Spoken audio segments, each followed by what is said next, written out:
সাম্প্রতিক সময়ে বাংলাদেশের বন্যা পরিস্থিতি নিয়ে মতামত প্রকাশ করেছে বাংলাদেশ দলের ক্রিকেটাররা, যেখানে মুশফিকুর রহিম বলেন, সাম্প্রতিক বন্যায় আমার দেশের মানুষের কষ্ট দেখে গভীরভাবে উদ্বিগ্ন। আমি আমার সাধ্যমতো চেষ্টা করছি এবং সবাইকে অনুরোধ করছি সাহায্য করতে, যাতে বিপর্যস্ত মানুষদের সহায়তা করতে পারি। আমাদের নিজেদের মানুষের পাশে দাঁড়ানো খুব জরুরি। লিটন কুমার দাস বলেন, এই মুহূর্তে খেলার কারণে পাকিস্তানে আছি, তবে মন পড়ে আছে বাংলাদেশে। দেশের বেশ কয়েকটি জেলা বন্যা কবলিত হয়েছে। দেশের এই কঠিন সময়ে সকলের সহযোগিতা কাম্য। আমি আমার মতো করে চেষ্টা করছি। আপনাদের সবাইকে সামর্থ্য থাকলে বন্যা কবলিত মানুষের উদ্ধার ও পুনর্বাসন কার্যক্রমে অংশ নিতে আহ্বান জানাচ্ছি। দেশ গড়ার সময় দেশের মানুষের পাশে দাঁড়ানোর এখনই সময়। তামিম ইকবাল বলেন, ফেনী, কুমিল্লা, চট্টগ্রাম, খাগড়াছড়ি, নোয়াখালী সহ দেশের আরও অনেক এলাকা বন্যার ভয়াল ছোবলে আক্রান্ত। কঠিন এই সময়ে আমাদের সবার দায়িত্ব দুর্গতদের সহায়তা করার। ব্যক্তিগতভাবে কাকে কার পছন্দ, কাকে অপছন্দ, কার কী মতবাদ, এসব ভাবার সময় এখন নয়। কাঁধে কাঁধ মিলিয়ে সবাইকে ঝাঁপিয়ে পড়তে হবে মানুষের পাশে থাকার জন্য। আমি নিজের দায়িত্ব পালন করার চেষ্টা করছি।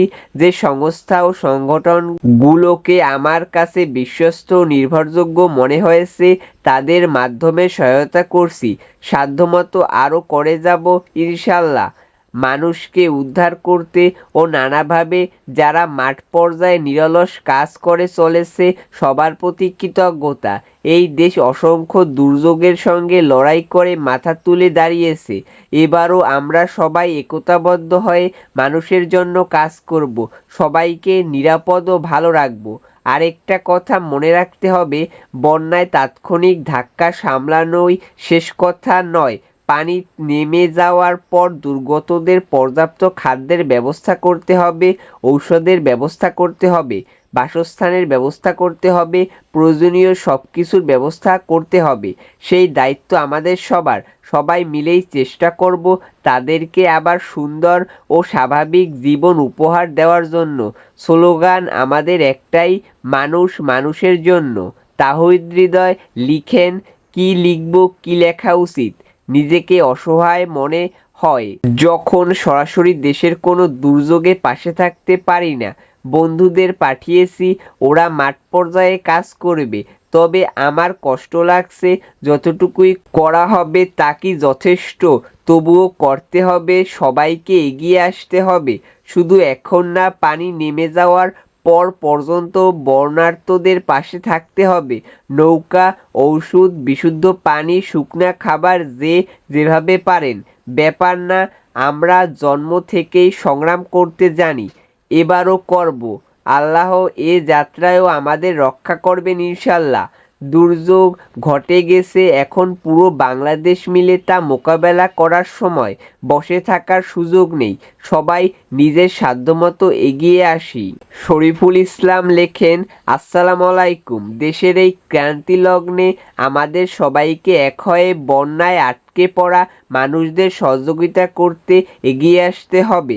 আমরা যতটুকু পারতেছি সহযোগিতা করতেছি। আমাদের সকলের স্থান থেকে যতটুকু সম্ভব সহযোগিতা করুন। নাজমুল হোসেন শান্ত লেখেন, ভয়াবহ বন্যার কবলে ফেনী, কুমিল্লা, নোয়াখালী সহ দেশের 8টি জেলার মানুষ। তাদের আর্তনাদ আমাদের ব্যতীত করছে। বন্যা কবলিত মানুষদের উদ্ধার করতে স্পিডবোট, ট্রলার বা ইঞ্জিন চালিত নৌকার প্রয়োজন। যতটুকু খবর পেয়েছি, সেনাবাহিনী, নৌবাহিনীর সঙ্গে কাজ করছেন বিভিন্ন স্বেচ্ছাসেবী সংগঠন। আমি দেশের বাইরে থাকলেও চেষ্টা করছি বন্যার কবলে পড়া মানুষদের পাশে থাকার। দেশের এই ক্রান্তি লগ্নে আমরা সবাই এক হয়ে কাজ করলে এই দুর্যোগ কাটিয়ে উঠতে পারবো ইনশাআল্লাহ। আমরা সবাই মানুষ, তারা সবাই আমাদের ভাই বোন কিংবা মা বাবা। তাই এমন সময়ে আপনারা নিজেদের সাধ্যমতো সহযোগিতার চেষ্টা করুন। তাসকিন আহমেদ লেখেন, আসসালামু আলাইকুম। দূর পাকিস্তানে বসেও ফেনীর বনবাসী মানুষের আর্তনাদ আমাকে ব্যথিত করছে। আমি আমার জায়গা থেকে চেষ্টা করছি তাদের পাশে থাকার। এই মুহূর্তে আমাদের একটি স্বেচ্ছাসেবী টিম ফেনীতে অবস্থান করছে। পানিবন্দী শত শত পরিবারকে উদ্ধার করতে তাদের প্রয়োজন স্পিডবোট, ট্রলার বা ইঞ্জিন চালিত নৌকা। আপনাদের কাছে অনুরোধ, অন্তত একটা বোট তাদের জন্য ম্যানেজ করে দেন, যার সম্পূর্ণ খরচ আমাদের টিম বহন করতে প্রস্তুত। দয়া করে ফেসবুকে ভেসে বেড়ানো নাম্বারগুলো কপি করে দিবেন না, সেইগুলোর অধিকাংশই বুকড হয়ে গেছে। যদি ঢাকা, চট্টগ্রাম বা আশপাশের কোথাও থেকেও কেউ ব্যবস্থা করে দিতে পারেন, তবে আমরা নিজ দায়িত্বে নিয়ে এসে আবার পৌঁছে দেব।